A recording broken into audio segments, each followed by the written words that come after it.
Hello folks, Shaw here with Royal Tiger Imports, and today I'm here to show you all some of the MG3 kits that we recently received, as well as to tell you about some of the AK kits that we will be receiving quite soon. In front of me I have a German Rheinmetall produced MG3 Parts Kit, as well as an additional receiver, the ammunition storage box with some belts, starter tab, spare barrel carrier, as well as the grip frame still in the package. These MG3 kits are in pretty good shape overall. This is one that I just pulled out of the batch. It's a pretty representative kit for the overall condition. And while we're at it, let's get a closer look at some of the markings on these MG3s. This particular one is made in 1963. Of course, you can see the Rheinmetall logo at the lower left there. As well as we have another set of markings on this one here. This is a 1958, again, made by Rheinmetall. As well as you can get a nice look at the condition of the parts, all the other parts that are present. Unfortunately, some of the parts are not included on this kit, such as the bolt head. The original grip frame is not included. We do have some of these new old stock grip frames from a much longer ago previous shipment. So if you do need a grip frame, we do have those from a previous shipment. As well as we've got some of the other components. We've got the buttstock and the barrel trapdoor, bipods, etc. This is a mostly complete kit except for the parts that were required by the German government to demill. So unfortunately, not every single piece is there, but you're getting the vast majority of what was originally present. Speaking of what the German government did to these kits, tragically, they crushed the living daylights out of some of these receivers. This is not something that we did. They got to them much longer ago before we did. And part of the German government process of demilling was to physically crush these receivers. So while they are torch cut to US spec, in addition to that, they are crushed. That being said, you can salvage some of the parts off of it, such as the rear lug. That lug would both allow the grip frame to bolt on as well as the Lafette style mount. And you can grab the rear sight mount when they are present.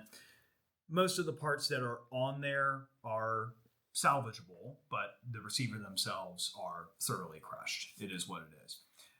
We also have the bipod and the muzzle booster. We've got plenty of the other good parts on here. One interesting thing is that we have the MG3 flip-up anti-aircraft sights.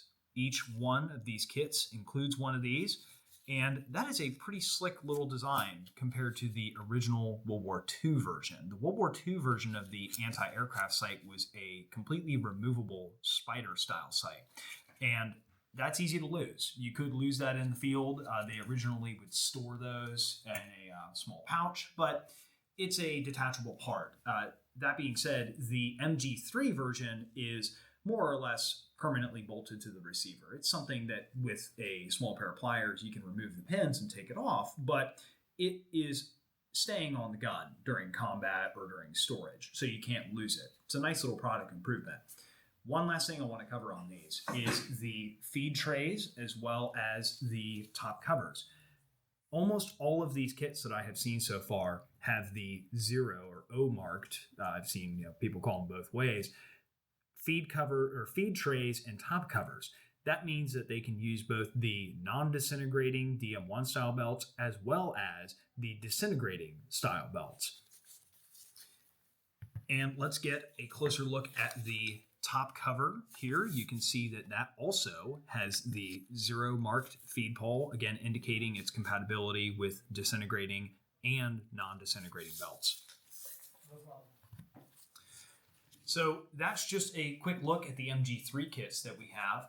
Let's move on to some of the AK kits that we're expecting to take a look at quite soon in the future.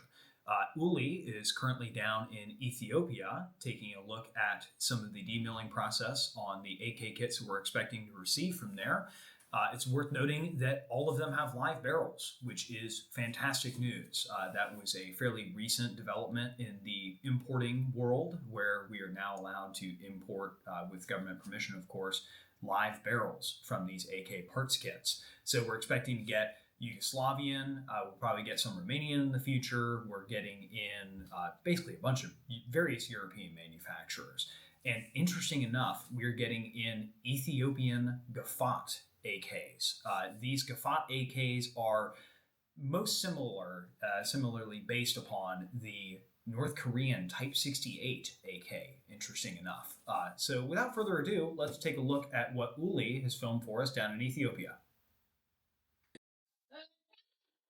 Hey guys, thank you for tuning in to Royal Tiger RT Imports. This is Uli and I want to show you what we have new for you. So I'm down here in Ethiopia and we have a bunch of AKs we're deactivating right now.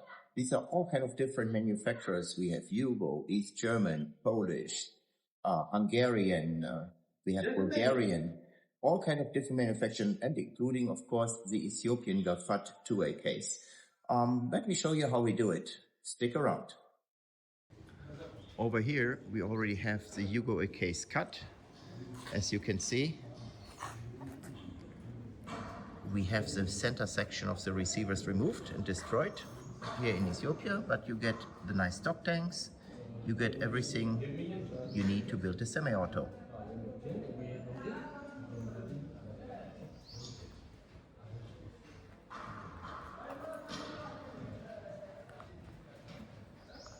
And over here, we pack up the kits.